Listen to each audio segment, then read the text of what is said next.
iniciamos el análisis de la película Un monstruo viene a verme. Nuevamente nos acompaña el licenciado Gerardo Puentes, experto en análisis psicológico. Bienvenido, Gera. Bienvenidos a todos. Gracias Elisa. Pues sí, vamos a darle al análisis de esta película que elegimos, Un monstruo viene a verme. Le puse ahí como subtítulo la narración de lo inenarrable. Quisiera empezar ahí con los que estamos, con la pregunta que siempre les hago, de qué les hizo sentir la película. Si alguien se anima y levanta la mano. Acuérdense que la idea es más que el rollo o teoría, es que experimenté yo, ¿no? Emocionalmente o físicamente, ¿qué me hizo sentir? Buenas noches, Rubí, ¿sí? Yo creo que lo que yo sentí fue melancolía, porque de ese amor que es de Connor hacia su mamá y ese proceso de duelo que lleva, pero pues también esa ansiedad de él sentir culpa por querer que ya se acabara literalmente la situación, aunque eso significara que ella muriera. Fue muy, no sé cómo explicarlo, fue identificarme en algún punto con el personaje, pero es muy linda la película. Gracias, Rubí. ¿Ya lo habías visto? No, había visto cortos, pero no había tenido la oportunidad de verla así completa, pero sí me gustó bastante. Ok, gracias.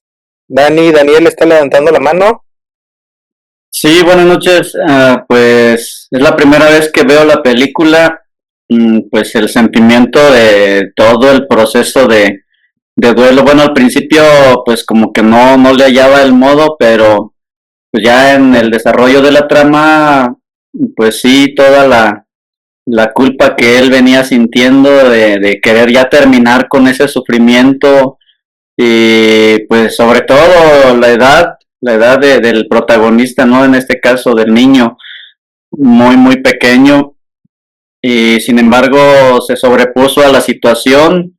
Y bueno, ahí todos los elementos que marca la película que le ayudó a superar ese periodo de duelo, de culpa. Pues la verdad es que sí es impresionante ahí, causa un impacto bastante fuerte, y pues sí, la verdad es que tiene mucho que analizarse por ahí. Sí, trae muchos elementos, Daniel. Gracias. Aquí para complementar lo que dijo Daniel, cómo la edad que tiene y cómo logró sobrellevarlo. Tal vez es una película, ¿verdad? Pero nos muestra realmente cómo pudo llevar el duelo, un duelo anticipado y pues, la muerte de su mamá, ¿no? De su apego seguro hacia ella, y cómo comenzó nuevamente. Gracias, Rubí. ¿Qué película les hizo recordar? Es otra pregunta que a veces les hago. ¿A qué otra película te recuerda o recordaste alguna otra película así parecida, con una temática semejante, que te haya conectado y vinculado en memoria? No, a lo mejor no tiene mucha relación, pero yo antes de ti, como que la relaciono un poquito porque pues también es una muerte, al final de cuentas. Al otro lado del cielo también, que termina ahí en una tragedia. Sí, que vive en esta parte que mencionaba Rubí de los que mencionan como duelos anticipados, ¿no? Sí, que es inevitable, o sea, ya saben lo que va a pasar, pero a veces como que no se quiere o no se puede aceptar. Sí, y que eso es lo de la crónica de la muerte anunciada, ¿verdad? Digo, independientemente de que ahí ya es inminente, ¿no? Pero por todo lo que hago para que no pase, ¿no? Hago que pase. Y sí, eso ya va a suceder de todos modos, ¿no? Pero entonces podría hacerlo de otra manera y no. Seguimos jugando a tratar de hacer que no suceda. Vamos a empezar con esto del análisis, ya viendo tal cual directamente la película, ver al director, Juan Antonio Bayona. Es una película del 2016 y está basada en un libro de una obra llamada un llamado de un monstruo, ¿verdad? Que está inspirada desde ahí y que ese sería como el nombre real. Y él también tiene otras películas, El Orfanato, Lo Imposible, Jurassic World y La Sociedad de la Nieve, que ha participado ahí en estas películas. Vamos entendiendo más o menos por dónde va su dirección, por dónde le gira, ¿no? Entonces sí son como estos momentos de catástrofe, ¿no? De pérdidas, de duelos, de estas situaciones de la naturaleza, de inclemencias, de lo inevitable, de la realidad. Entonces va por ahí. Y vamos al inicio de la película y ya desde ahí nos arroja mucho de qué va a tratar y esta mirada incluso como muy analítica, ¿no? Muy del inconsciente, de estas películas que empiezan con un sueño. Y más que un sueño, una pesadilla. Porque no es un sueño, ¿no? Ahí tiene varios sueños, pero es más que un sueño, es como una pesadilla y se despierta asustado. ¿Sí recuerdan? Y empieza con esta capilla que se está como viniendo abajo, se está demoliendo. Vemos ahí alrededor de esta capilla que está en medio de un panteón. Es decir, está rodeada de muerte este templo, ¿no? Es un templo rodeado de la muerte. Y también un signo de vida que sería el mismo árbol, ¿no? O este árbol. Y ahí en ese escenario se sueña el niño de una tierra que se está abriendo y de su madre que va a caer a la tierra. Y ahí se despierta, donde está tratando de rescatarla. Y pues muy malo el director porque ella nos dijo de qué se trata y todo. Cuál va a ser el final y cómo va a suceder y todo esto. No, se spoileó muy feo. Mucho. Sí, sorprendentemente, ¿no? Pero pues falta precisamente lo que nos dijo que no nos iba a decir, la narrativa, el desarrollo. Y quisiera decir que esto también, esta película que siempre la comparo con la psicoterapia y desde mi visión desde el psicoanálisis, pues es una película también muy terapéutica, ¿no? Muy desde el psicoanálisis, en donde se va a dar esta narrativa. Y en el psicoanálisis decimos, y dice el maestro Freud, que los sueños es la vía regia al inconsciente. Entonces desde ahí ya nos está llevando a esta área. ¿Y qué nos está diciendo de una manera la película? Que nos va a llevar al inconsciente. Al inconsciente del niño, pero también al inconsciente del espectador. A estas áreas, a estos duelos, a estas pérdidas, a estas enfermedades, ¿sí? Entonces ya desde ahí nos está diciendo hacia dónde va. Y ya si vimos la película, pues podemos hacer toda una interpretación de ese primer sueño. Y bueno, ya la vieron, ¿no? No hay necesidad de hacer el spoiler, ¿verdad? Pero lo que está tratando de evitar el niño es la muerte inminente. Y él está procesando eso y por eso está teniendo estas pesadillas, ¿no? Y si lo llevara a una terapia psicoanalítica, pues sería como muy sencillo y no se requiere de tantas horas de sesión, ¿no? Para poder decir, pues tu pesadilla o tu sueño es tu miedo a la muerte de tu madre. Así como de una manera por encima. Pero también, pues nos está hablando de ese escenario en donde está la muerte, ¿no?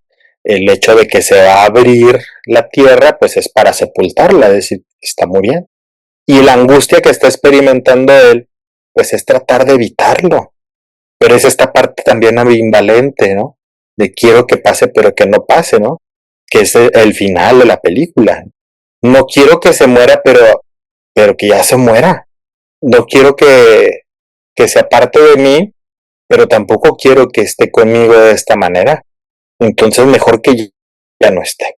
Y nos pone el escenario también del templo o esta capilla o este lugar religioso que se está viniendo abajo, porque también es esta vinculación que tiene con la madre ¿no? La dadora de vida, y que se está demoliendo.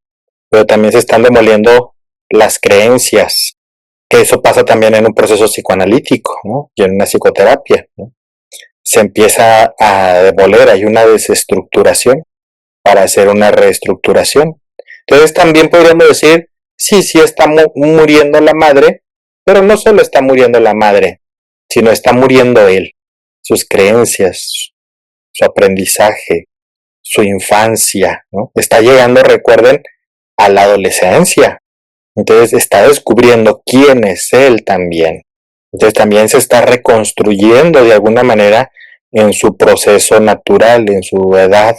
Y el otro elemento que está ahí, que es el árbol, que sería también la parte de la naturaleza, de la realidad, de lo que está arraigado, y que podríamos decir es el padre ausente, que el árbol va a ser toda esa figura, ¿no?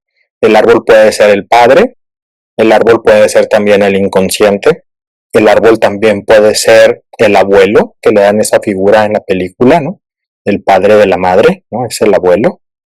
Y también podría ser esta realidad, esta nueva realidad a la que se va a tener que enfrentar él ante la muerte de su madre, ante esta reestructuración y también ante su adolescencia, este despertar a esta nueva etapa en lo que viene de su vida. Entonces todo esto podría representar también ese árbol. Bueno, este es el primer sueño y después de eso vemos que también está teniendo conflictos en su entorno social, con sus iguales, con los pares. Y aparte de que está lidiando con la enfermedad de su madre, está teniendo estas dificultades con sus iguales. Y también, como vimos ahí en la película, cuando abre su libreta, hay una nota que le está recordando que tiene una cita como todos los días al terminar las clases. ¿Cuál? Pues la golpiza que le dan. Y puse esta escena que a mí me pareció muy simbólica y de los lugares que busqué y que vi de los análisis que compartían de esta película, me llamó la atención que nadie se detiene en esta escena o no la comentan, porque mi perspectiva de la película es precisamente la narración de lo inenarrable. Y si se fijan, constantemente le están pidiendo que hable, que diga o que no diga, que se exprese o que no se exprese. Y este niño, cuando ya está ahí en el suelo, le saca la lengua y le frena la lengua, como diciéndole, y tú no puedes decir esto. Y como haciendo un recordatorio y un énfasis también ahí en la actuación inconsciente. Y esto te pasa porque no puedes hablar de lo que tienes que hablar o de lo que tienes que decir, porque lo tienes oculto y en lo secreto. Entonces es como estas partes que también interpretamos en el análisis, ¿verdad? Que decíamos ahí con Freud, que los accidentes no existen. Y la realidad viene a mostrarnos y nos lo habla así. Es tal cual la interpretación de los sueños, ¿no? Viene la realidad y nos dice, a ver, el chiquillo te golpeó y te agarró la lengua, a ver, ¿qué pasa ahí? ¿Por qué no dices? ¿Por qué no puedes decir? ¿Por qué no quieres decir? Porque alguien viene y tiene que sujetarte la lengua a expresar. Y se fijan, él no lo expresa, ¿no? No lo comparte a nadie. Y lo ven triste, hasta hay un momento en donde se acerca a uno de los maestros, ¿se acuerdan? En el salón, y le pregunta, ¿verdad?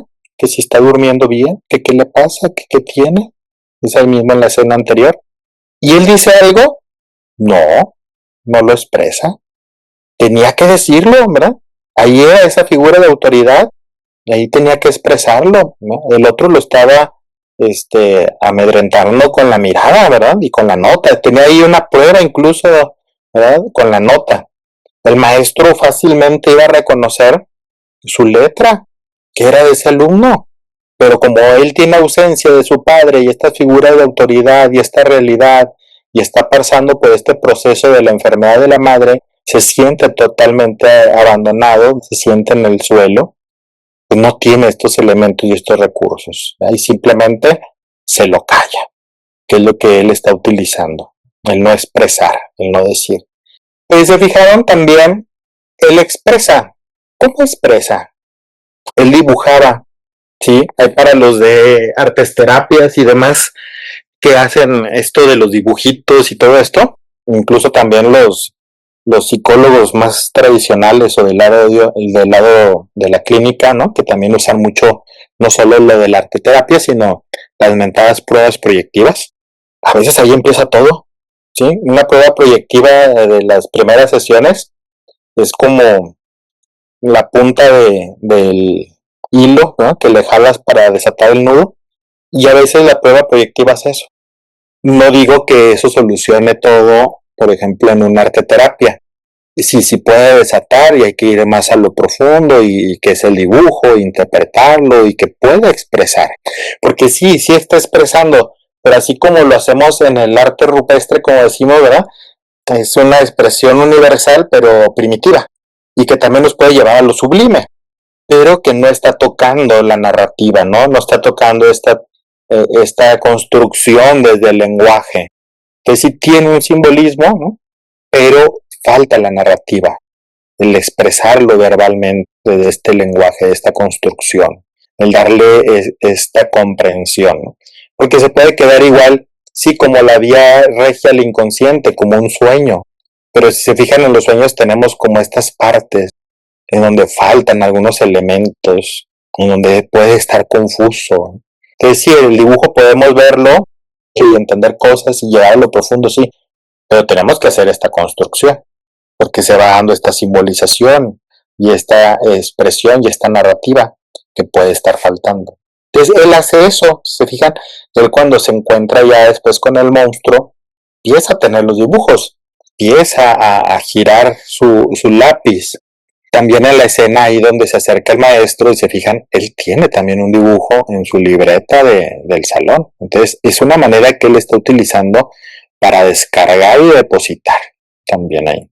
Y se fijan también en el final de la película, la abuela que ya le tiene ahí todas sus cosas porque termina viviendo con la abuela, le tiene ahí una libreta con sus dibujos, ¿verdad? Acomodados, que van compartiendo entre ellos, entre la madre, que de quién eran los dibujos, ¿verdad? Pero tiene estas narrativas.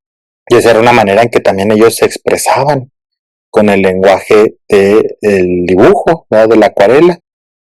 Ahí está. Y varias veces le pide, ¿no? El papá le pide, la abuela le pide, la maestra, la directora cuando la tiene enfrente también. Y él está también demandando como un castigo, y se fijan, se va desarrollando una serie de actuaciones, de ejecuciones solamente. Y algo que también le repiten a él en la narrativa es, pues no te vamos a castigar o no lo vamos a hacer, que no es necesario, no serviría de nada, sería inútil.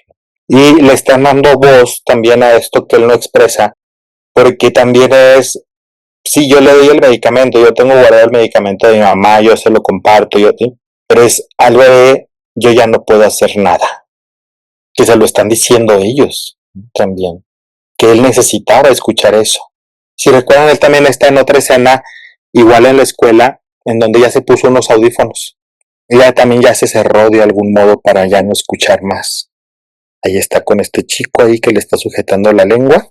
Llega la abuela, si recuerdan, ya está la abuela ahí en la casa, ya va a atender a su hija, ya están preocupados, está también ya esta situación de las dificultades que está teniendo el chico, y él se va a meter a la cama con la abuela. Él cuando llega ese día, sacan el proyector del abuelo, se lo regala a la mami, se mete a la cama ahí con su mamá, ahí está con su mami, y ponen una película vieja de King Kong, ¿se acuerdan? Entonces ahí están viendo esa película, y el chico se ve muy molesto porque están atacando al gorila y lo matan. Y él dice, ¿por qué? ¿No? ¿Por qué hacen eso? Y con quien sí habla es con la mami, y la mami le explica, le dice, es que la gente le tiene miedo a lo desconocido y lo destruye. Cuando no lo entiende, cuando no lo logra procesar, comúnmente tienden a destruirlo. Dice, es que él podría destruirlos a todos. Y está hablando de sí mismo, ¿verdad? Yo también podría hacer eso, ¿no? El monstruo podría destruir a todo eso. El monstruo de King Kong, el monstruo de él y el monstruo que él está experimentando y viendo, ¿no? Este monstruo que le dijo que lo iba a estar visitando, que le dijo que iba a contar 3 historias, ¿se acuerdan? Y no solo eran 3 historias, ¿eh? Yo te voy a contar 3, pero tú me vas a tener que contar una cuarta. Y él se molesta mucho porque dice, yo no sé de historia, ¿no? Dice, yo no quiero hablar. Yo no quiero contar cuentos, yo no quiero contar historias. Yo las dibujo, pero no las cuento. Y ahí está ese reloj que va a ir marcando como las apariciones del monstruo. Y ese aparecía cuando pasaba precisamente del 12.6 al 12.7, como esa transición. Le he dado como espacio a meditar qué es el 12.7 o por qué era esa hora, ¿no? Y diríamos sí, al final pues, porque se murió a las 2 señoras, ¿no? Como si ya supieran a qué hora se va a morir, como decir, en ese momento se va apareciendo el monstruo. Pues sí, podríamos decir, sí, es como estas señales que van colocando y marcan la muerte, y que va preparando al momento de la muerte, y que esas alucinaciones o esas visiones o esos sueños o esas fantasías que podría estar experimentando el niño, pues van hacia aquel momento de la muerte. Podría ser. También de las reflexiones que fui buscando y que me encontré, una sí me llamó la atención porque creo que es la única que abordaba esta parte del 12.7, era sobre el justo Job, del libro de Job. Y el capítulo 12, verso 7, expresa precisamente algo que podría quedar en la explicación. Dice que busca a los monstruos y ellos te explicarán. Entonces también me hace mucho eco y decir, sí, ¿verdad? Sí va por ahí, ¿no? Esta narrativa de buscar a los monstruos. Y los monstruos precisamente puede ser también esta parte de ir al inconsciente, estas partes que no queremos ver, estas partes ocultas que parecía estar en el sepulcro, estar en la muerte, eso que nos asusta, eso que no estamos dispuestos a contemplar, a tocar. Pero eso es también un proceso psicoanalítico, es un proceso terapéutico, es ir a esos monstruos y enfrentarlos y hablar con ellos y darle narrativa, y ellos nos lo explicarán, como sucede en la película. El monstruo le dice, tú me buscaste a mí, ¿se acuerdan? Y como yo no vine a verte, tú me buscaste a mí. Entonces ahí está ese primer momento en donde se encuentra con el monstruo y que le dice, vamos a tener estas historias, te voy a estar visitando. No le dice cuándo, ni en qué momento, ni que van a ser seguidas. Como que en la narrativa podemos entender que así va a ser. Como que va a ser una noche y otra noche y al otro día, o sí. Pero no. Después de eso está la primera historia. Si recuerdan, es la de reinado, que están como en guerra, en batalla. Pierde unos hijos, una reina. Y extrañamente la reina no puede con la muerte de los hijos y muere. Y ese rey se vuelve a casar y se casa con una bruja malvada. ¿Sí recuerdan? Se casa con una bruja malvada y que había rumores, dice muy interesante el árbol, ¿no? En su anécdota, es como marcando con mucha claridad, había rumores de que ella lo envenenó y lo mató. Y ya, para poderse apoderar y ser como legítimamente reina, sería algo muy tonto la narrativa, porque pues entonces si ya era, pues entonces como que ¿para qué? Pues entonces tenía que casarse con el muchacho, el hijo, porque era su madrastra, la madrastra bruja. Y nos dice que él se va y se lleva a una mujer del campo y que pues no podría ser tampoco como que la reina porque tampoco era accesible. Y ya que era el legítimo rey, y este hombre que vemos ahí en la imagen, que sería el joven, ¿no? Pues descubre que su chica está muerta y de ahí comienza toda una batalla y dice el árbol, dice, ahí aparecí yo, ahí aparezco yo, y entonces me llevé a la bruja a un lugar lejano para que no la pudieran encontrar.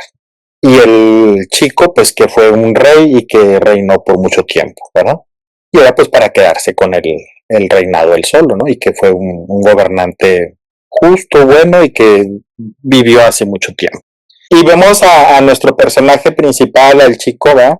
Que está todo enredado y se está cuestionando sobre el bien y el mal, Y entonces, ¿por qué le ayudó a la bruja si era una bruja y había envenenado? Y le aclara, no, yo no te dije que ella lo mató, yo te dije que había ese rumor. Y ese rumor lo lanzó el príncipe que se convirtió en el rey, porque él mató a la chica. Así como, ¿cómo? Y la primera historia nos empieza a hablar de todo esto, ¿no? Que también podríamos decir es una fantasía o es un sueño que está elaborando. Y es para procesar que va a tener que vivir él con la bruja de su abuela. Y rompiendo el Edipo sería, pues ya no voy a poderme acostar con mi madre y ahora me voy a tener que acostar con mi abuela. Y dice él en la narrativa cuando están haciendo la historia, dice, qué asco. Así como que no, ¿cómo es posible? ¿No? ¿Cómo se va a casar con su mamá? No dice, no, su madrastra, casi abuelastra. No decir, yo no puedo quedarme con mi abuela, ¿no? Yo no voy a vivir con mi abuela, ¿cómo es posible eso? Y la historia le está enseñando y dice, sí, será bruja, pero ella no lo mató. Ella no fue la responsable de la muerte. Pero el chico, para poder ser rey, sí mató a la doncella. Y sí fue muy bueno, pero él sí era asesino. Él sí la mató. Y le está aclarando algo muy maravilloso de la realidad y de su madre y de su padre, porque acuérdense que en ese momento también estaba ausente. Los padres y las madres no son ni ángeles ni demonios, que es algo que les he dicho. Son seres mortales, son hombres y mujeres. Y es parte de la madurez y la adultez psíquica. Él tampoco es ángel ni tampoco es demonio. Es un simple mortal. Y está aprendiendo algo maravilloso en su adolescencia, que el mundo es finito, que todo se acaba. Y si ustedes son del mundo de la psicología y van para la psicoterapia y se van a dedicar a esto, yo creo que es una de las primeras cosas en las que se van a enfrentar con nuestros pacientes. Muchos de ellos van a llegar con el super yo y preguntándose todo si es bueno o es malo. Hice bien, hice mal, la culpa. Y si vemos, el niño está desarrollando esta sensación y este sentimiento de culpa de lo que no nos ha dicho, que ya nos dijo la película y el sueño inicial, ¿no? De que quiero que se muera mi madre, pero no quiero que se muera. La ambivalencia neurótica. Y tiene esta culpa. Muchos de nuestros pacientes van a llegar con eso. Esta ambivalencia de culpa, las moralidades. ¿Y qué vamos a hacer nosotros como el árbol? Pues derribarle sus capillas y sus templos. Con mucho amor y todo, ¿verdad? Pero se lo vamos a derribar. Sí, ¿y por qué sí? Sí, tú crees que es bueno y crees que es malo, porque te dijeron. Pero tú, ¿por qué crees que es bueno o por qué crees que es malo? Tú, no porque te dijeron. Y ayudamos a procesar esas introyecciones, ¿no? Esos mecanismos de defensa, para que los pueda hacer suyos. Y puede quedarse con esas introyecciones, pero ya propias, ya de sí mismo, no porque dijeron. Y las empieza a elaborar. Y ahí se termina esa primera historia.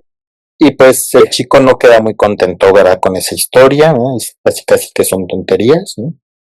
Es una historia sin sentido, ¿no? Que no enseña nada. Y que pues la verdad la primera historia como que lo deja más que aliviado, más confundido. Vemos que ya llegó también papá, ¿se recuerda? Papá tiene que llegar allí, también tiene ahí una dificultad ahí en la escuela, ¿sí? La mami sigue malita, si recuerdan. Están dialogando sobre pues que se tiene que ir a vivir con la abuela, ¿sí? Están haciendo todo esto. Y llega el momento de la segunda historia, que también sería como este sueño, ¿no? Esta parte significativa, simbólica, en donde ya es inminente la muerte, ¿verdad? Ya está claro que los exámenes y los tratamientos y todo esto no están sirviendo y ya los exámenes arrojan pues que va a morir. Por eso papá va y le propone, vamos a vernos en Navidad, tendríamos que darle ese tiempo y todo eso. Y entonces le cuenta la historia de un hombre que era un sanador, pero que también era un cretino, ¿no? Que se dedicaba a sanar, pero pues no era muy buena gente. Y otra vez se va a la parte de las creencias, como de la introyección, y nuevamente se refiere como a un clérigo, a alguien de la fe, a alguien de la iglesia, y que ha pasado la industria por ese pueblo, y que el clérigo habla mal de ese hombre que es un curador, que atiende con plantas, que atiende de una manera diferente a la tradicional, y que lo desacredita y lo hace quedar mal ante el pueblo, y quiebra su negocio. Y este clérigo tiene unas hijas que también se enferman, van a morir, igual que la mamá, los tratamientos no están funcionando, y va y le pide ayuda a ese hombre. Y le da una respuesta muy fuerte. ¿Qué estás dispuesto a dar? ¿Por qué te voy a ayudar si tú echaste abajo mi negocio? Pues estoy dispuesto a dar lo que sea, incluso mis creencias, con tal de que vivan mis hijas. Dice, pues ya no puedo hacer nada. Si vas a perder tus creencias, no puedo hacer nada. Y también allí se queda muy confundido este pequeño chico, porque es lo que está tambaleando en él, sus creencias. Y se parece que hay que deshacerlas, pero también hay que afirmarlas. Es decir, sí es importante tener una creencia y estar firmes en eso, tomarnos de eso. Y ahí termina esta segunda historia. Si recuerdan, allí él había adelantado un reloj para que fuera como más rápido, y que parte de esto es como su deseo de que pase el tiempo pronto, esto que ya suceda, esto va muy lento, y está expresando su furia, su enojo, su ira, que destruye el lugar, que igual que también el monstruo destruye el lugar, si recuerdan. Y luego está tercera historia del hombre invisible, que otra vez es ante este chico que lo molesta y que le dice, ya sé por qué quieres que te golpee, ¿no? Como te estoy proporcionando un placer, como las personas que practican el cutting o se autolesionan de algún modo. Estás procesando tu dolor interno en algo físico y quieres estar lastimado, y entonces todavía más agresivo este chico le dice, y ya no te lo voy a proporcionar, no te voy a ayudar a que tengas este dolor físico para que alivie tu dolor psíquico, tu dolor emocional. Y entonces él se enfurece porque le dice, tú ya vas a ser invisible. Casi esta parte de la ley del hielo y esta aniquilación psíquica. Les he dicho, lo peor que le puedes hacer a una persona es hacer como que le otorga la inexistencia. Esa es la vinculación psicótica. La vinculación psicótica es el otro no existe, no hay, no está. Y entonces dice, entonces soy invisible. Y le cuenta el monstruo, ¿verdad? Que el hombre invisible lo que hizo fue llamar al monstruo. Y se arroja sobre el chico, lo golpea, y dice, no soy invisible, no soy invisible, le está repitiendo esta frase, ¿verdad? Alguien invisible no podría lastimarte de este modo, ¿no? Alguien invisible no te golpearía de esta manera. Si fuera invisible no te dolerían estos golpes. Soy real, ¿no? Y le está mostrando esa realidad. Por eso a veces vemos reacciones así y actuaciones de estructuras psicóticas de ese modo, ¿verdad? Porque están tratando de visibilizarse. Cuando tienen fallas en estas vinculaciones o en estas separaciones o cuando hay la pérdida de alguien afectivo, si no me vas a extrañar porque me quieres, me vas a extrañar porque me odias. Y si no va a ser porque me odias, va a ser porque nunca me vas a olvidar, siempre me vas a llevar en tu mente. Pero aniquilación no me vas a dar. Suena muy enfermo, ¿no? Pero sí es así. Entonces es lo que hace este chico. ¿Por qué? Porque está ante su pérdida inminente de la madre y no sabe cómo procesar esto. Ahí Rubí también nos decía esto del duelo anticipado, que muchos lo expresan así, muchos colegas terapeutas. Y yo no creo que se pueda vivir el duelo anticipado. Yo lo pongo así como un equiparable, como si me dijeran que ya se están haciendo curaciones de la cirugía que les van a hacer. Pues háganse todas las curaciones que quieran, ¿no? Pero de la cirugía no te estás curando absolutamente nada. O sea, yo sé que muchos lo expresan y lo trabajan, y el duelo anticipado desde mi perspectiva no existe. Están viviendo un proceso de duelo, sí, de enfermedad, pero de la muerte no. El de la muerte va a empezar el día que se muere la señora. Sí, de un proceso de cambio, sí, pero todavía no se va a vivir con la abuela. Esa parte la va a vivir cuando se vaya a vivir con la abuela, ¿sí? Es como cuando mandan a los niños a esto que les ponen de estimulaciones tempranas, esta técnica fue creada para niños que vivían con algún tipo de retraso o discapacidad, ¿verdad?, motora, física, y que después empezaron a implementarlo a otras personas que no lo necesitaban y les daban las estimulaciones tempranas. Y luego, 3, 4 años después, nos están preguntando que por qué tienen TDAH o por qué está tan acelerado y que por qué está tan súper estimulado. Yo, pues no será porque le hizo estimulación temprana a alguien que no la necesitaba. Hagan de cuenta, más o menos a eso me refiero. Y entonces llega el momento del duelo y entonces, como el terapeuta y los de tanatología y demás gente que les pudo haber dicho, no, pero es que tú ya lo empezaste a trabajar. No, es que la manera de ir trabajando un duelo anticipado, si es que podemos llamarle así, es la vinculación. Y que se lo dice muy hermoso el árbol. ¿Por qué no estás con tu madre? Todavía no se muere. ¿Por qué la tratas como muerta si todavía no se muere? Digo, el árbol no le dice eso, pero es lo que le está diciendo, ¿no? Es decir, aprovecha que está viva, ¿no? Es lo que le está diciendo el árbol. Y esa es la manera de trabajar estos mentados duelos anticipados. Es decir, vivir nuestro presente, vivir nuestra realidad, vivir nuestro momento, ¿no? Estar con la persona en su enfermedad. Solo así se podría trabajar. Bueno, eso es lo que yo pienso y ahí se los comparto. Y ahí se acaba, bueno, esa historia, pues ya sabemos que va con la maestra y que le dicen estas frases de pues no me va a castigar, le demanda a él esta parte, ¿no? De ser lastimado, ¿no? Ahora de otro modo. Dice, no serviría de nada. Igual la mamá ya está más enferma, vuelve el papá también le dice esto, se ve con la mamá, si recuerdan, y dice, oye, pues es que los tratamientos pues no están funcionando. Esta parte alternativa no está funcionando. Si recuerdan, también tiene ahí un reclamo con el árbol, porque él también está esperando que el árbol aparezca y no aparece, que no era su tiempo, hasta que aparece ahí fuera de tiempo, que sí también es la hora, pero es en el día, no sucede en las noches, como tal vez lo estaba esperando él. Y va y reclama al árbol porque le dice, pues tú ibas a curarla, para eso estabas tú aquí. ¿Y qué le dice el árbol? No, yo no vine a curarla a ella, yo vine a curarte a ti. Y también eso no va a pasar en psicoterapia, ¿no? A ti como paciente o a ti como terapeuta. Yo vengo porque mi esposa me mandó. Los niños, los que son terapeutas de niños, ¿no?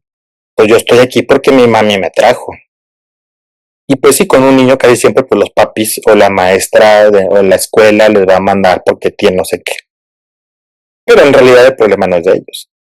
Y aquí en esta escena vemos nuevamente esta separación. Parece que se van a vincular y que es lo que le está diciendo el árbol, si recuerdan, el monstruo. Ella está explicándole que pues ya están en los últimos momentos y él retira sus brazos, ¿sí recuerdan? Se aleja de ella, es decir, no estoy listo, no puedo vivir esto, aún no puedo encontrarme con ella en la muerte todavía. Entonces ahí está el árbol, el monstruo muy molesto porque va y tienen este diálogo, le dice, también tú viniste a buscarme en este momento, aún no es el tiempo. Y viene la cuarta historia. Ya muy bien, ¿traes prisa? Pues vamos a darle. Y a veces también nos toca, o también nosotros en nuestro proceso terapéutico, o nos toca pacientes así. Y sobre todo en el análisis, no sé si en otras corrientes tal vez les pase de ese modo, que llegan como muy picudos.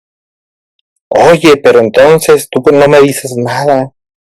Nomás vengo a hacerme loco aquí. O no llegamos al punto, al meollo. ¿Qué le dice el terapeuta? Pues como el árbol. Ah, muy picudo, muy entrón. Pues entonces platícame de lo que tienes que platicar. Le dice el árbol, dime la verdad. La cuarta historia es la verdad. Dime la verdad. Dime tu sueño. Vamos a descifrar ese sueño. Vamos a descifrar esas fantasías. Vamos a hacer que sea consciente o inconsciente. Vamos a traerlo a la conciencia. ¿Y qué era? Pues lo mismo del sueño, ¿verdad? Nos repiten el sueño inicial. Pero ahora ya no se despierta, ¿no? O sea, ya está elaborando esa fantasía. Dice, y aquí acaba mi sueño. ¿En qué? ¿En que la suelta? ¿En qué? ¿En que muere? ¿En qué? ¿En que se va? ¿Sí? ¿En qué? ¿En que quería que ya se muriera? No quiero que se marche, ¿verdad? No quiero que se retire. No quiero que te vayas. Pero tampoco te quiero tener así. Y entonces prefiero soltarte a tenerte de este modo. Y siento culpa de eso, ¿verdad? Siento culpa de desear que te mueras. Porque me voy a convertir en el príncipe de la historia. Porque voy a ser como esa bruja. Porque recuerden que en los sueños y en las fantasías, todos los personajes somos nosotros. Y allí el monstruo se retira porque ya pudo narrar lo inenarrable, que ese es nuestro ejercicio terapéutico, el personal y con los pacientes. Apoyarlos a darle narrativa a eso que es inenarrable.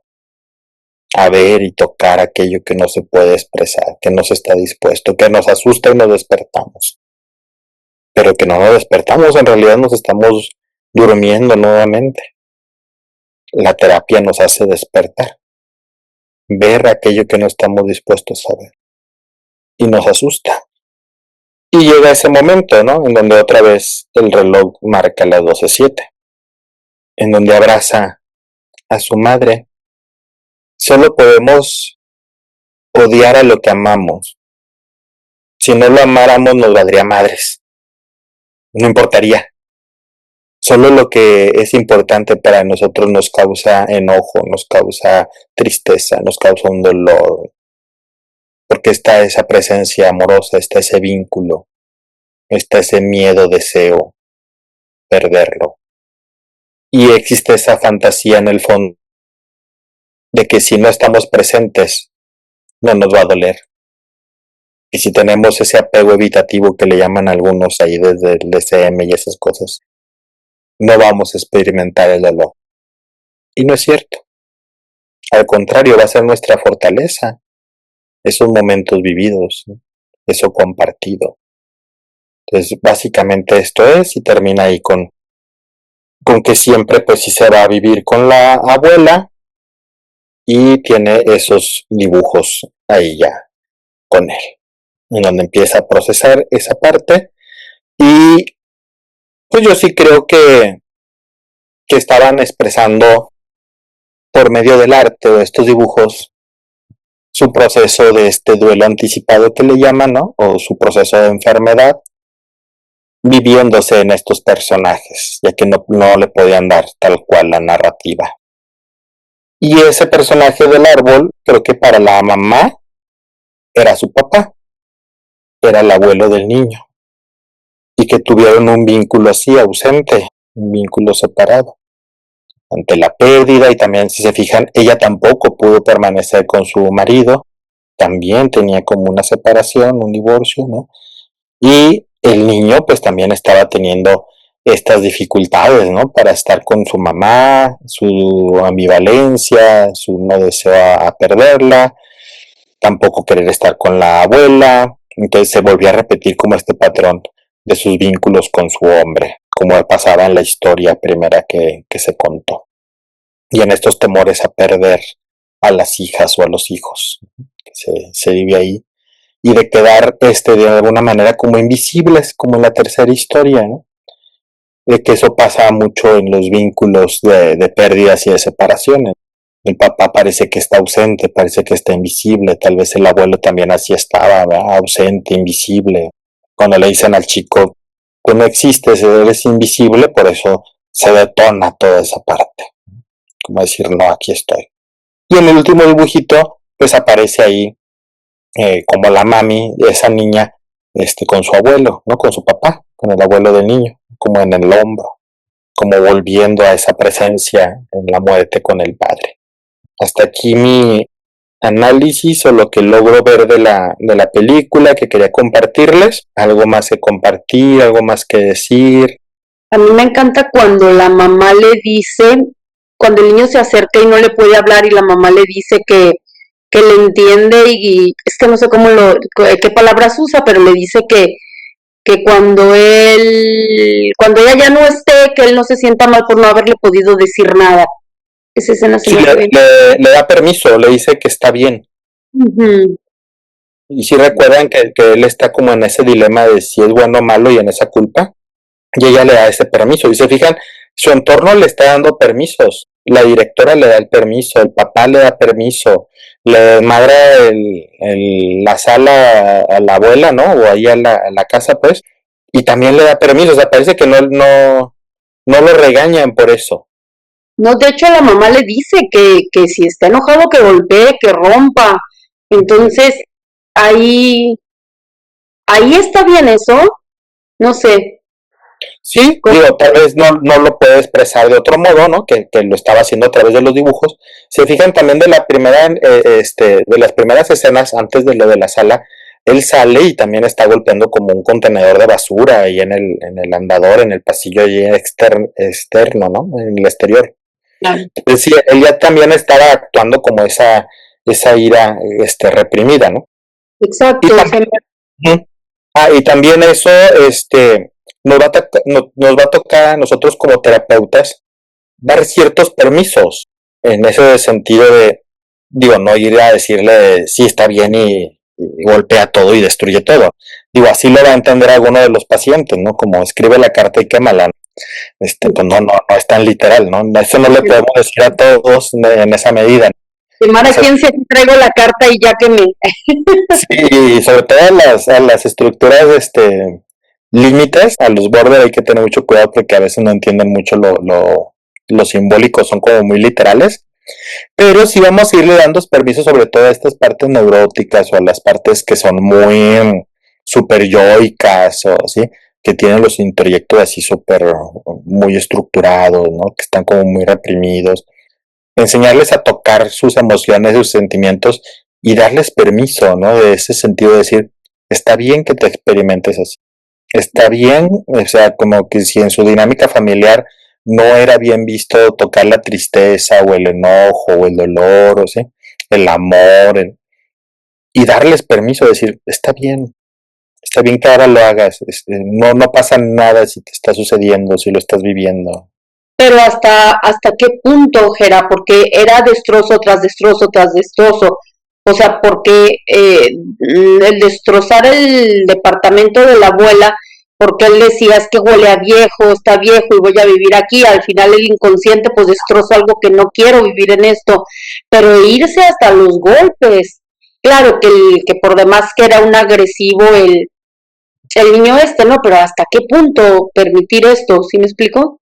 Sí, sí, digo, no es la solución, pero es más llevadero, sí, eh, eso, ¿no? A que se haga un daño a él mismo, ¿no?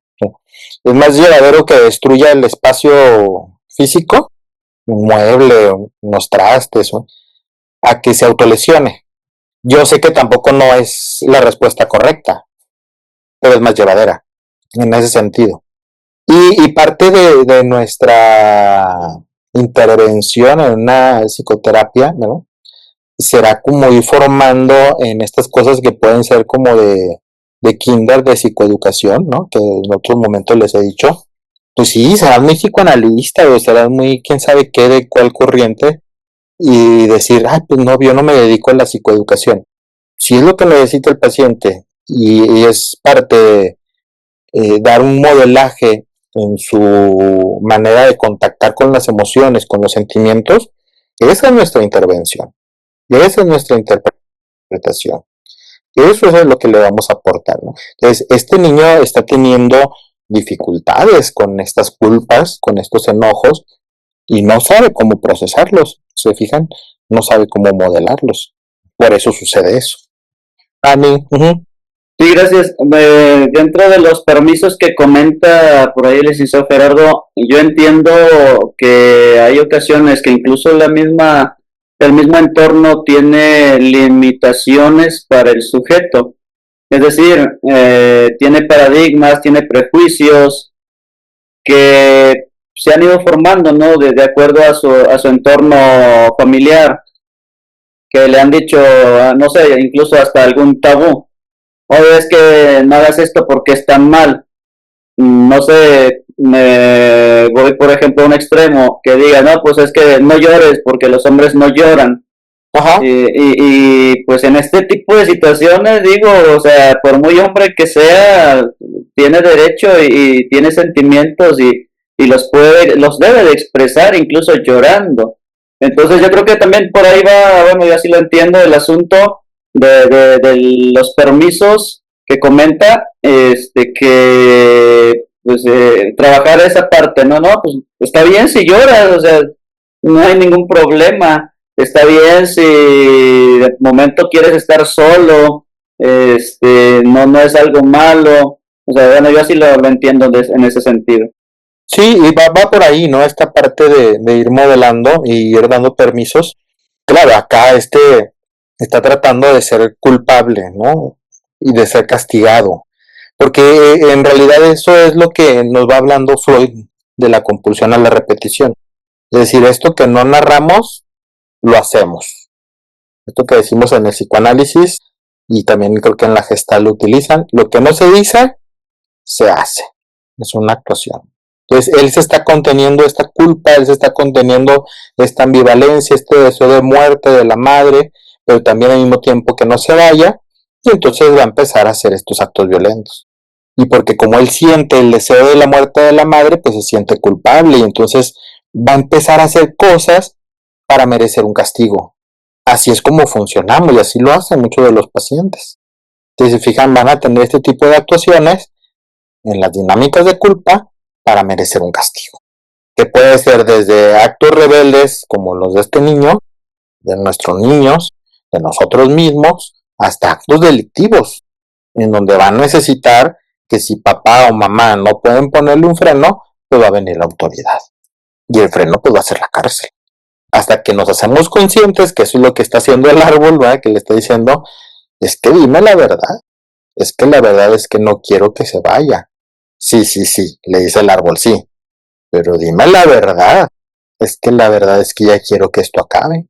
Si se fijan, no le dice toda la verdad, pero le dijo la verdad. Así es en nuestro proceso personal y también con nuestros pacientes. Por eso hablan de las mentadas capas de la cebolla. Y le vamos quitando la capa de arriba. No, es que así acaba el sueño. Sí, pero dime la verdad. No, es que ya la solté. Sí, pero ahora dime la otra verdad. Es que no quiero que se muera. Sí, pero ahora dime la verdad. No, es que sí ya quiero que se muera. Y por eso el paciente vuelve y nos cuenta la misma historia, y nos cuenta la misma canción. Pero en la siguiente narrativa está tocando aspectos que no ha tocado.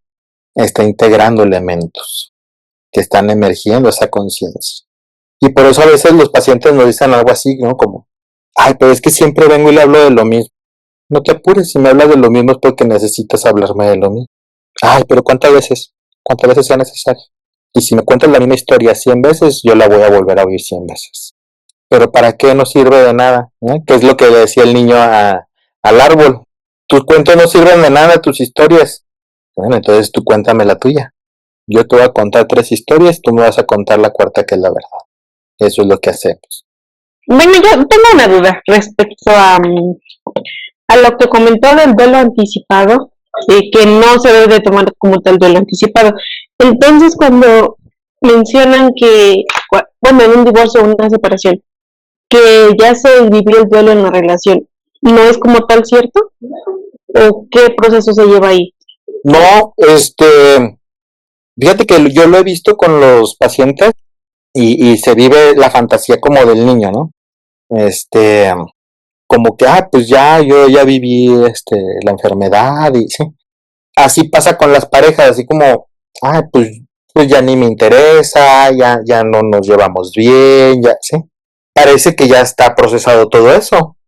Incluso se vive la fantasía de que el que mete el divorcio o el que dice yo ya me voy o vete tú, va a procesarlo más rápido, ¿no? O mejor. Ya, a mí me llegó a pasar eso con alguno que otra paciente, ¿no? Que, oye, pero pues, si yo metí el divorcio, y 3 doritos después de aquí estoy llorando contigo, ¿cómo está eso? O sea, como que, ¿por qué me duele? Y dije, pues que tú creíste que porque tú, discúlpeme el español florieda, que porque tú metiste el divorcio tú ibas a hacer la más chingona y la ganona. O al revés, el otro también piensa, o la otra también piensa, que si el otro fue el que lo metió, el que lo metió va a ser el culpable. Entonces yo no me divorcié, me divorciaron. Y cree que va a ser la víctima. Y no siempre, ¿no? O sea, no el otro va a ser el victimario, ¿no? Y nos vivimos con esas fantasías, fijan, yo lo que quiero es que contemplemos es esta parte de la narrativa que nos vamos dando en esas historias que le pide también el árbol. Y que 3 doritos después vivimos la experiencia, ¿no? Hace poco, digo, me ha pasado en otros momentos, pero hace poco es en los que estoy pensando, pues ya no se aguantaran, él y ella, él quería estar siempre con ella, no sé qué, y él jamás iba a divorciar. O total es el que se va a la casa y le pide ya irse, y ya se va, ¿no? Él decide, dice, oye, ya te pido que me dejes irme, ¿verdad? Ya me voy. Entonces, así como que, pues ya lo teníamos muy procesado, ella ya me había pedido que me fuera, yo no me iba, yo decido ya ahora sí irme por la paz, y se siguen peleando por WhatsApp, y ya no están juntos. Y tú dices, ¿cómo? Si ya se supone que ya todo estaba, y para eso te fuiste, ¿no? Y para eso no estás. Pues es que no hay necesidad de estar ahí. No, es que me manda mensajes que porque no le alcanza el dinero. Es que el duelo apenas lo están viviendo, y parte del duelo y de una separación es que el dinero ya no va a alcanzar igual. Es que eso ya lo vivíamos. No, me estaban pagando un recibo de agua, un recibo de luz, un recibo de gas y un mandado para todos. Y eso no lo puedes vivir hasta que ya está. No, pero es que ella decía que no hacía nada. Y ahora ya los mensajes, ahora dice que hace menos, ¿no? Entonces no hacían nada, o sea, hacías. Pero hasta que ahora sí ya no hace nada, ahora sí, era el que llevaba a los niños a la escuela, el que ponía el tanque de gas, entonces sí hacías, o no hacías.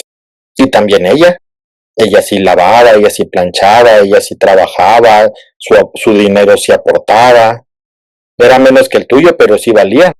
Sus centavos no valían pesos tuyos, pero sí eran pesos, ¿no? Había sumados de centavos en centavos a ese peso, ¿no?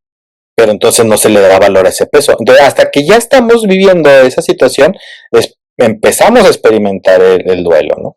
Por ejemplo, en otros momentos me ha tocado cuando muere el papá, ¿no? Por ejemplo, de esos papás que nomás están ahí de cuerpo presente en la casa, como caca de perico, ¿verdad? Ni apesta ni hiede. Pero cuando se muere dicen, caray, pues ahora sí me hace falta el bulto, porque el bulto ya no está. Y si aportaba a lo mejor en presencia, en opinión, en decisión, a lo mejor nada más hacía un y ya con eso ya estaba opinando, pero hasta que se muere y no es mental su ausencia. Y ese proceso es hasta ese momento. Y sí tenemos esa parte, ¿no? De si nos vamos preparando por lo menos en la idea, en la conciencia, en la fantasía, pues de que se va a morir, de que ya no va a estar, de que nos vamos a divorciar, de que está enferma, de la edad que me estoy haciendo más vieja, más viejo, pero hasta que ya estamos ahí, es cuando empieza el verdadero proceso. Yo pienso, pues. Entonces, en realidad, solo nos mentalizamos antes. No es como que ya haya pasado todo el proceso. Nada más es la mentalidad que tenemos. Sí. Eso sería como un autoengaño, Lick. No, Dios sí nos puede preparar al proceso, ¿no? Pero es como les digo, ¿verdad? Es como, me estoy sobando del martillazo que me voy a dar. No, pues no, así no sirve. El típico no escarmienta en cabeza ajena, o sea, hasta que te pases cuando lo vas a sentir. Sí, es como si dijeras así de sencillo, ¿no? Como yo le digo a mi sobrino, oye, estás malo, te vamos a llevar a que te saquen sangre porque tenemos que saber de qué es. Y yo ya le expliqué que le van a poner una aguja, que le van a poner una liga, que le van a apretar, que le van a poner el colito, ¿sí? Ella sabe todo eso, pero todavía no le han metido la aguja, ¿sí? Todavía no le han sacado la sangre, todo, ¿sí? Sí sirve, sí, a que llegue y lo ponga y órale, y agarre el brazo y que no se mueva, pues sí no sirve en esa medida solamente. Como irnos haciendo la idea, ¿no? Como irnos disponiendo, nada más. De que dicen flojitos y cooperando, ¿no? En ese sentido sí nos sirve. Pero no nos adelanta nada, ¿no? A lo que vamos a experimentar. O sea, lo único que nos prepara es a la actitud con la que nos vamos a enfrentar a la situación. ¿Sí? Solamente. Que algunos dirán, pues ya es un gran marco de referencia diferente. Bueno, eso sí te doy la razón. Que tampoco es garantía. Es como la gente es como estás en los velorios, ¿no? Estás con están los familiares, velando al que ya se murió y tranquilos, tal, pero ya cuando ya lo están enterrando, ya está en el agujero, ya en el panteón, empiezan gritando, pero desesperados y todo, ¿no? Pero, pues estaban bien tranquilos, no lloraron, no hacían nada, estaban cotorreando clásico en el velorio, ¿no? Que estás contando chistes y todo, pero ya cuando lo ves realmente que se está yendo al pozo, ahí ya te aflora todo, ¿verdad? Sí, que es el sueño del niño. Si se fijan, el sueño del niño es, estamos en el entorno del panteón y la tierra se abre y se la come. ¿De qué está hablando? De la sepultura, ¿sí? No está hablando de cuando se muera, está hablando de cuando la entierran. Y al revés también, y ahí ven que se derrumba la iglesia así, igual al revés, gente muy estructurada, muy super yoica, muy así de entre desconexión y enteras, no, es que mi Padre Dios es tan poderoso que no voy a sentir nada, y les juro que no sienten nada. Y si eso es normal, eso es natural, no. Por eso el árbol está expresando esa naturalidad. Lo normal y lo natural es que experimentes ese enojo, ¿no? Que te duela, pero hay que expresarla, ¿no? Y lo no natural es no expresarlo. Ahí les encargo, ahora sí que lo de las fechas y lo de las constelaciones y los de sistémicos familiares y todo eso, sí. Ahí les encargo el aniversario de la muerte.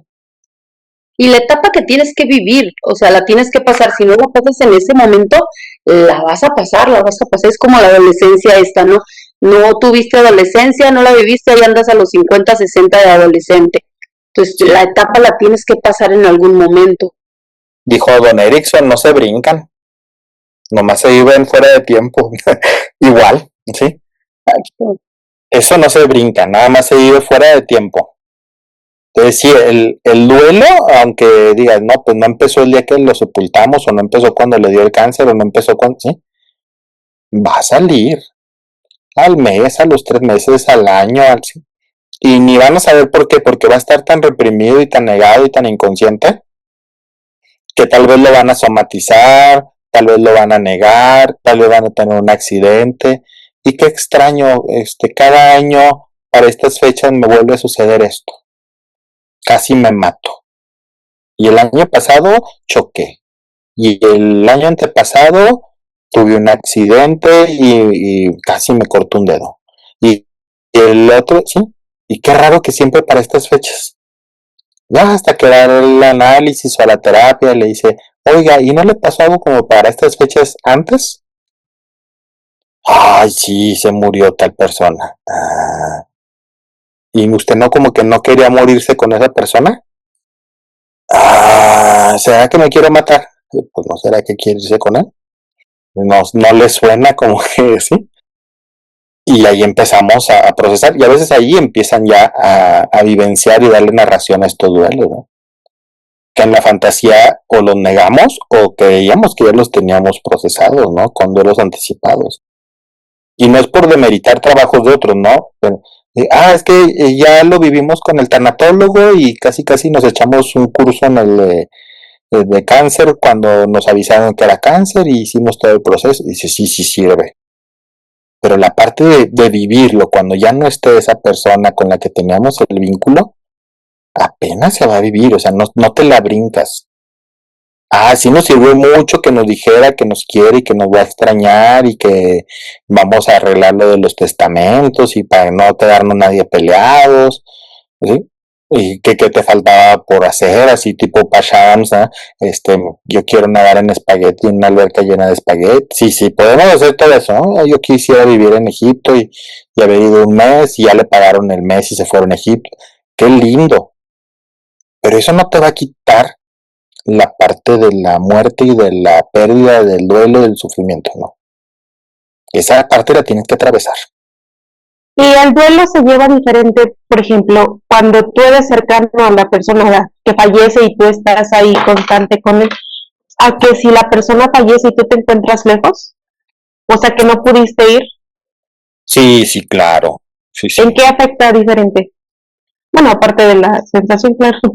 Y la sensación va a detonar, digo, depende de cada estructura, ¿no? Y de cómo lo están viviendo, pero va a despertar muchas culpas, ¿no? Por ejemplo, en esta película que veíamos, el papá no estaba, y que dices, pues sí, ya están divorciados, pero luego iba y luego tenía que irse, así, era como jugar a esta parte de estar y no estar. No, es que ya para qué, si ya está muerto, ya se murió, pues sí, ya se murió, pero no vas a ir por el otro, vas a ir por ti. Pero ese fue todo un tema, Jera, porque el papá, o sea, sin importarle, no, o sea, sí, bien frío, no, pues es que no cabes en mi casa. Sí, Híjole, sí, fue muy fuerte, ¿no? Ujú. Por eso la abuela es la que dice, pues es que yo sí te puedo recibir, ¿no?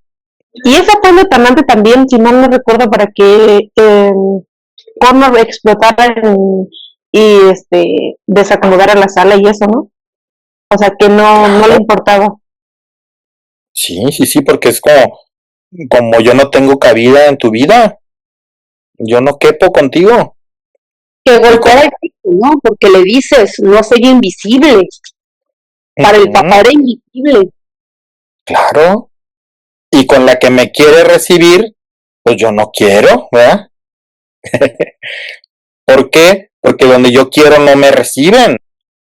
Si se fijan, no era como nada más tener odio por la abuela, por tenerle odio. No. Es porque yo no quiero estar en ningún otro lado más que con él.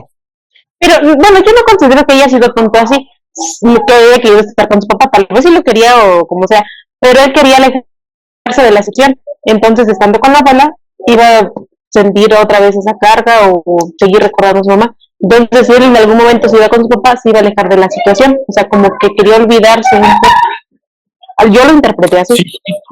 Sí, pero aparte él está viviendo la ambivalencia neurótica, ¿no? O sea, de toda estructura neurótica, ese va a ser la parte triangular, siempre nos van a llegar con esas canciones, de que es que tengo a mi mujer, pero me está gustando otra.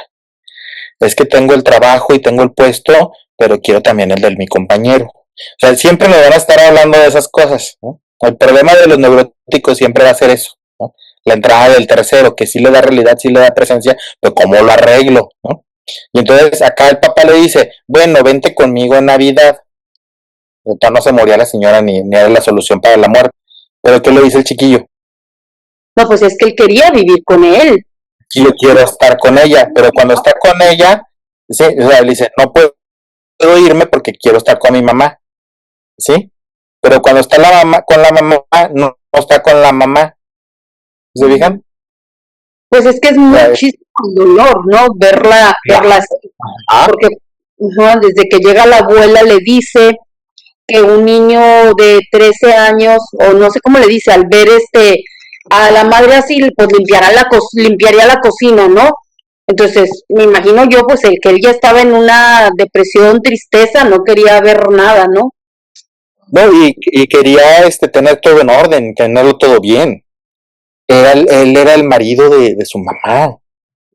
Por eso el árbol le cuenta esas narraciones edípicas, incestuosas.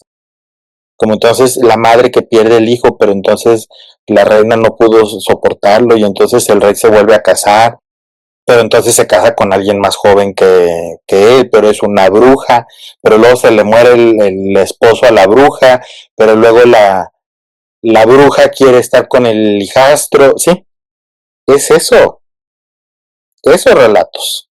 Oye, y ya que estás en ese tema, ¿tú qué aportas de esto, de este final que vemos?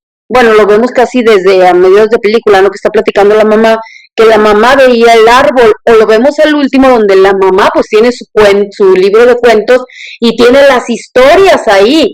Entonces, desde tu mirada, que es explicada diferente tú desde la mirada de Freud, ¿verdad? Como freudiano. ¿Cómo ves esto? Era el padre. Pero los dos, o sea, es que la mamá tenía el libro ya, o sea, la mamá hablaba con el árbol o la mamá le platicó al hijo de los cuentos y el hijo solo estaba reformulando, o por ejemplo, bueno, Jungiana, yo te di el inconsciente colectivo, o sea, ¿qué fue esto? O simplemente se le ocurrió. Es que en los sueños precisamente son ellos. Igual la capilla puede ser la abuela y el árbol es el abuelo. Acuérdense que la mujer en esta parte sí medio analítica, dice, la mujer hace esta parte del ideal, ¿sí? Pero también es como lo religioso, lo místico, lo trascendente, ¿sí? Y el padre va a ser como la realidad, ¿no? La certeza, la ejecución, los pies en la tierra, ¿sí? Sí, pero la narrativa también la daba la abuela. Claro. Entonces, ¿quién pudo haberle contado esos cuentos y esas historias? Pues la abuela. La abuela a través del padre y a través de la madre. Y de la madre al hijo. Entonces, sí, ¿quién tiene ese libro? Pues la abuela. ¿Quién se lo presentó? La abuela. ¿Quién le dio el relato mítico? La abuela. ¿Quién se lo transmitió? La madre. ¿Y a quién le presentó? Al esposo de la abuela. Y es más, al papá de la abuela. ¿Sí? Y de hecho al señor pues no lo conocimos, solo conocemos su voz, podríamos decirlo así. Claro, y que la mamá del niño le dice, ¿verdad? Cuando tu abuelo estaba, tu abuela era, no sé si le dijo feliz o no sé, o sea, más linda, para que el hijo le dice, no te lo creo. ¿Tú te fijas? Es el relato. Y creo que esto es lo lindo también de una psicoterapia, ¿no? De un psicoanálisis, que nosotros trabajamos con eso, ¿no? Con los relatos, con las fantasías. En un psicoanálisis, y que yo diría que en cualquier otra terapia tampoco, ¿no? No le vas a decir al paciente o al cliente, me estás echando mentiras. Eso no es cierto. Y me recuerda a otra película, la del Gran Pez, ¿se acuerdan? No sé si la han visto. Sí. Sí, el papá era un mentiroso. Y el hijo ya estaba harto de los relatos del papá, y que estaban todos fuera de realidad y llenos de fantasía y de simbolismo, de miticismo, ¿sí? Y cuando va a morir el señor, ¿qué le dice? Cuéntame mi muerte. Y el otro así con ganas de torcerle el cuello y darle un balazo y darse un balazo, le digo, güey, pues te estás muriendo, ¿cómo que te cuenten tu muerte? No, pues sí, que aquí estamos en el hospital, y sí. Le dice, no, es que cuéntame mi muerte, no sé, cuéntame una historia, quiero la parte mítica, quiero el relato de la fantasía, ¿no? ¿Por qué? Porque es más hermosa y porque nos muestra otra realidad, otra experiencia. Como él cuando le relataba su nacimiento y va con el médico y le dice, ¿verdad? Pues cuéntamelo, ¿no? ¿Y cuál te gusta más, el de tu papá o el mío? Sí, Y a de veces, hecho, sí, dime. Uh-huh. de hecho, si no me equivoco, el hijo vive, ¿no? Lo que vivió el padre. Pues se encuentra con los personajes del padre, o sea, desde esa parte, ¿no? Desde ya entrar en esta, híjole, ¿cómo diría? Dinámica, El relato mítico, sí, sí. exacto. Sí, porque ya cuando ya están en el funeral, en la parte esta del CPL y todo eso, pues así existían todas esas personas. Pero las siamesas no eran siamesas, no estaban pegadas, no estaban, sí. Pero sí llegaron dos igualitas. El señor bajito, pues sí no era un enano, pero sí era un señor bajito. Y el hombre súper fuerte no era un hombre súper fuerte, pero sí estaba grande. Y el otro grandotote, el alto, pues sí era un hombre muy alto. Pero le ponía esta parte de sabor a la vida, ¿no? que nos lo regala el misticismo, ¿sí? Que nos lo va a regalar la madre, precisamente, ¿no? Y el padre nos va a dar esta parte de realidad. Y en cuanto a la ejecución y el servicio, esto, porque casi todos los análisis que yo vi de estas películas o de esta película era como en tanatología o procesos de duelo y de muerte y de todo esto, sí nos pueden servir, pero incluso yo les diría, y nos sirve de la manera en que también yo se los propongo, en el sentido de decir, sí, nos puede preparar, pero a sabiendas de que va a venir el momento también de vivir el proceso del duelo, de la verdadera ausencia. Claro, es que cada cosa es un duelo, ¿no? Bueno, tiene su parte de duelo. A lo mejor era duelo, pero el duelo el estar perdiendo a la madre, ¿verdad? A lo mejor el estar con ella conviviendo, viendo una película, comiendo, lo lleva a pasear, tal de una vida normal, allá no. Ese es un duelo.